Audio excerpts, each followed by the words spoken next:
Good morning, students. Today we are going to learn sentence. भाषेमध्ये वाक्यरचनेला खूप महत्त्व आहे. मग वाक्य म्हणजे काय?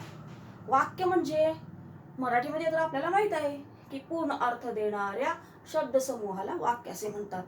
पण हेच जर आपल्याला इंग्लिशमध्ये करायचं आहे, वाक्य म्हणजे काय? सेंटेन्स. बघूया आपण सेंटेन्स म्हणजे काय ते. इंग्लिशमध्ये त्याची आपण व्याख्या पाहूया. Definition: a group of words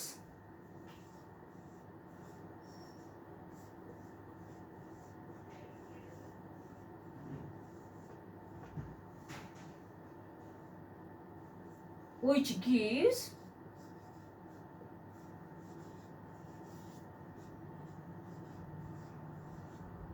complete meaning.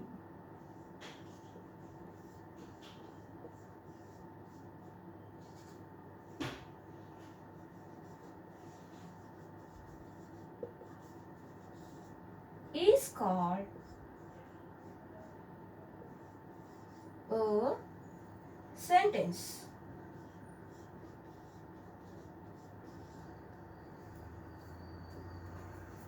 ही व्याख्या ज्यांना लिहून घ्यायची असेल त्यांनी लिहून घ्यावी किंवा याचा स्क्रीनशॉट काढावा. बघा, वाक्य म्हणजे काय? आपण मराठीत म्हटलं की पूर्ण अर्थ देणाऱ्या शब्दसमूहाला वाक्य असे म्हणतात. किंवा इंग्लिशमध्ये आपण त्याला म्हणू शकतो a group of words which gives complete meaning is called a sentence. आता यामध्ये नुसतं सेंटेन्स म्हटलं म्हणजे झालं का? नाही. तर यामध्ये आपल्याला अनेक वेगवेगळे प्रकार आहेत. त्यापैकी मुख्य 4 प्रकार जे आहेत त्याची आपण आज माहिती घेऊया. पहिले जे 4 प्रकार आहेत ती माहिती आपण जाणून घेऊया.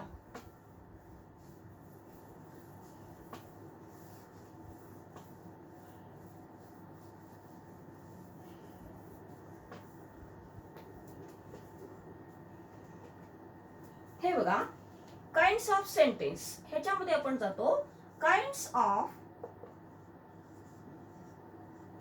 सेंटेन्स.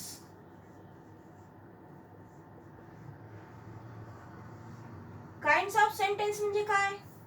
काइंड्स ऑफ सेंटेन्स म्हणजे वाक्याचे प्रकार. तर पहिला प्रकार आहे डिक्लेरेटिव्ह,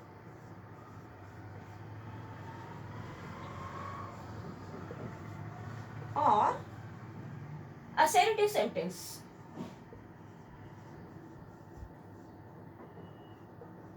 Assertive sentence.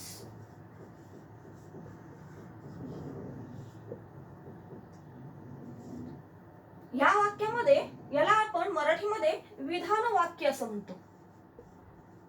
विधान वाक्य. विधान वाक्य म्हणजे काय?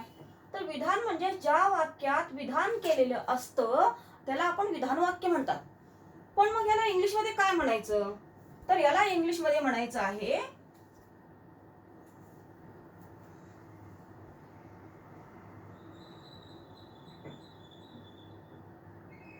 a sentence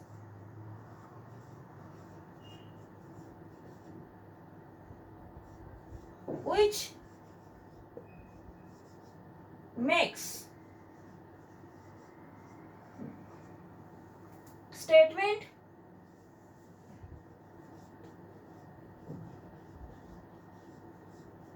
or assertion. Assertion is called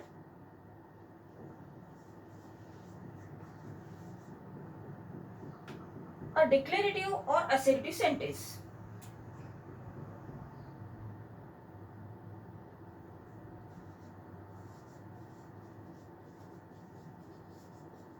Declarative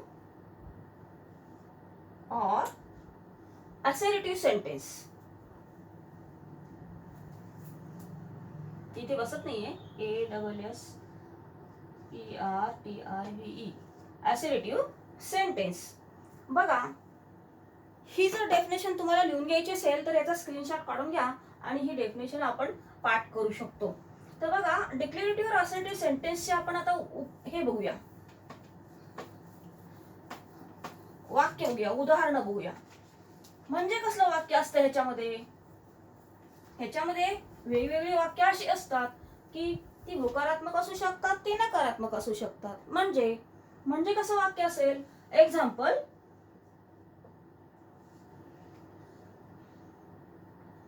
I am going to school.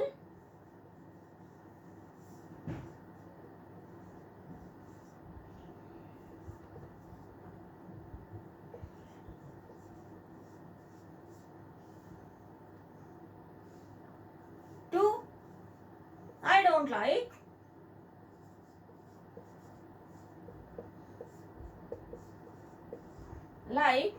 Potato. किंवा अजून अशा प्रकारची.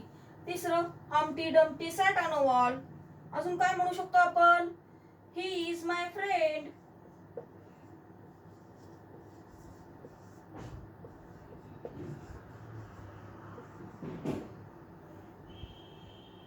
आता आपण इथे डिक्लेरेटिव्ह किंवा असर्टिव्ह सेंटेन्सची 3 वाक्याचे उदाहरणं आपण घेतलेली आहेत.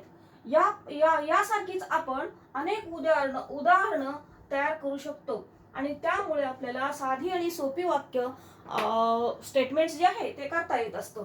तर या वाक्यामध्ये आपण काय बघितलं, I am going to school साधं वाक्य आहे, विधान आहे.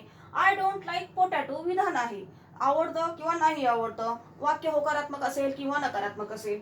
ही इज माय फ्रेंड, ही अशा प्रकारचे आपण याच्यामध्ये वाक्य करू शकतो.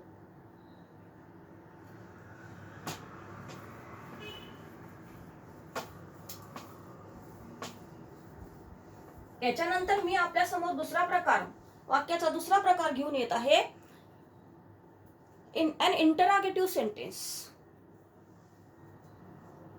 अँड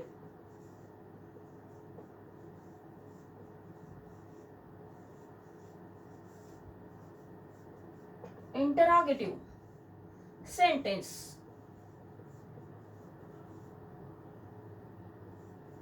याला मराठीत काय म्हणतात, अन इंटरॉगेटिव्ह सेंटेन्स मीन्स प्रश्नार्थक वाक्य. ह्याला आपण असं म्हणतो प्रश्नार्थक वाक्य.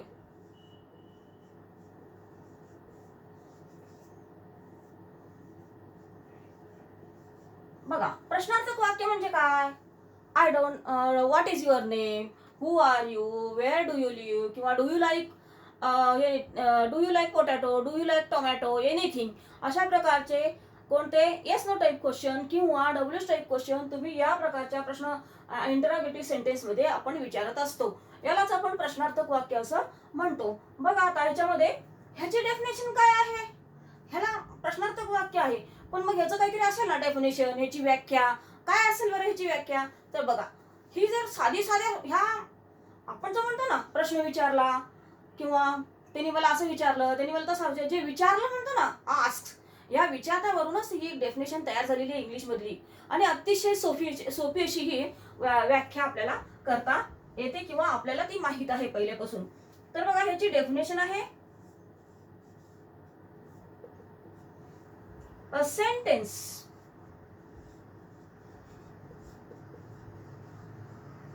which asks a question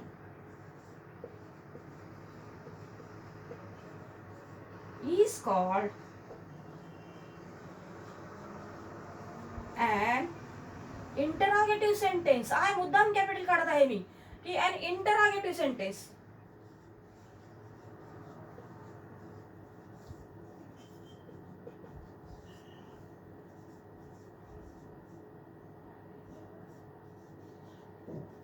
बघा काय म्हटलं याच्यामध्ये, a sentence which asks a question.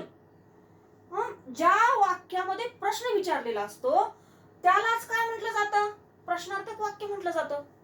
म्हणजे आपल्या प्रश्नातच आपण जो विचारतो प्रश्न, त्या प्रश्नातच याचं व्याख्या दडलेली आपल्याला दिसून येते.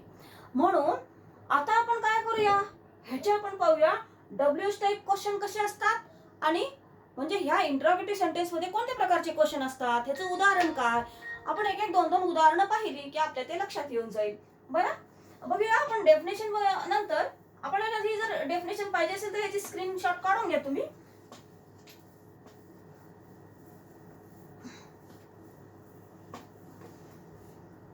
बघा आता इंटरॉगेटिव्ह सेंटेन्सची एक्झाम्पल्स आपण बघूया.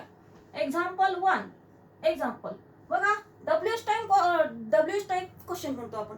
डब्ल्यूएच टाईप क्वेश्चन म्हणजे काय, ज्याच्यामध्ये डब्ल्यूएच असतं, म्हणजे व्हॉट, वेअर, वेन, हाऊ. आता हाऊ जरी हा HOW जरी असला तरी तो याच्यामध्ये त्याचा वापर केला जातो. वेअर, व्हेन यासारखे जे शब्द आहेत याच्यामधूनच आपण काय करतो, डब्ल्यूएच टाईप क्वेश्चन तयार करत असतो.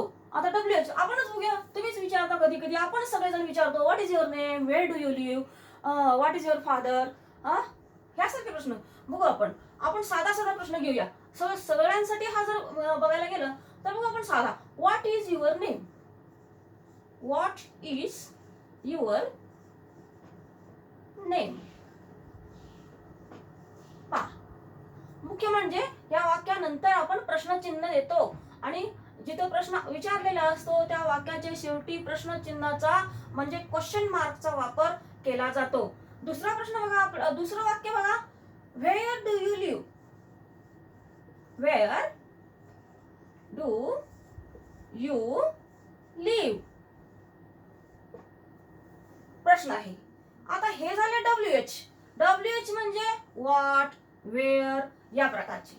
आता येस नो टाईप क्वेश्चन काय असतंय, ज्याच्यामध्ये आपण काय करतो, इज पासून, is, am are, was, were, shall, will पासून जे प्रश्न विचारले जातात, त्या सुरुवातीला प्रश्न जे विचारले जातात जे एस नो टाईप असतात, त्याचं उत्तर तुम्हाला पूर्ण वाक्यात वगैरे काही द्यायची गरज नसते. त्याला काय म्हणू शकता तुम्ही, डू यू लाईक ऍपल विचारलं, येस आर नो, समोरून उत्तर काय येईल, येस किंवा नो असं उत्तर येत असतं. यालाच आपण येस नो टाईप क्वेश्चन्स असं किंवा याचे आपण उदाहरण बघून तुम्हाला लक्षात येईल. Example 3. Do you like banana, banana. इथं पण प्रश्नचिन्हच आहे. बघा इथं अपेक्षित नाहीये की डू यू लाईक बनाना म्हटल्यानंतर त्याच्या पुढे फार काही बोलायची गरज नाही. तुम्हाला आवडत असेल तुम्ही येस, नाही आवडत आहे नो, म्हणजे याला आपण उत्तर काय देऊ शकतो, येस किंवा नो टाईप मध्ये उत्तर देऊ शकतो, म्हणून याला येस नो टाईप क्वेश्चन सुद्धा म्हटलं जातो. त्यानंतर अजून एक उदाहरण बघूया. अगदी सोपा, जे सर्वसाधारणपणे सर्व लोक वापरले जातात. Am I right, am I right. बघा आता याच्यावरूनच आपल्याला कळता येते की या प्रकारचे डब्ल्यू शब्द घालून किंवा अशा प्रकारचे ऑक्झिलरीज वापरून, मॉडेल ऑक्झिलरीज वापरून आपण अनेक प्रकारचे प्रश्न आपण तयार करू शकतो. आणि हे प्रश्न तयार करत असताना आपण आपली स्वतःची सुद्धा एखादा पॅसेज लिहित आहे, एखादा काही उत्तर लिहित आहे आणि तुम्हाला सांगितलेले की प्रश्न तयार करा, तर यासारख्या गोष्टींचा, यासारख्या शब्दांचा वापर करून आपण अनेक आपली स्वतःची एक प्रश्नावली निर्माण करू शकतो. त्याचबरोबर एखाद्या वेळेस इंटरव्ह्यू घ्यायला सांगितलेलं असतं, अशा वेळेस अशा प्रकारे डब्ल्यू टाईपचे क्वेश्चन तुम्हाला विचारता येतात इंटरव्ह्यू घेताना, किंवा म्हणजे शाळेमध्ये इंटरव्ह्यू घ्या हे असा प्रोजेक्ट वगैरे दिला जातो, त्यामध्ये तुम्ही या गोष्टींचा वापर करू शकता. यानंतर आपल्याला तुम्हाला या गोष्टीमध्ये आपल्याला असं दिसून येईल की इथे आपले 2 प्रकार झालेले आहेत. पहिला झाला डिक्लेरेटिव्ह असर्टिव्ह सेंटेन्स आणि दुसरा आहे इंटरॉगेटिव्ह सेंटेन्स. या 2 प्रकाराबद्दल 2 प्रकारची वाक्य किंवा हा व्हिडिओ जर तुम्हाला आवडला असेल तर तुम्ही लाईक करा आणि सबस्क्राईब करा. धन्यवाद. पुढच्या वेळेस मी आपल्याकडे घेऊन येत आहे वाक्याचे दुसरे 2 प्रकार जे आहेत इम्पेरेटिव्ह सेंटेन्स आणि एक्सक्लेमेटरी सेंटेन्स.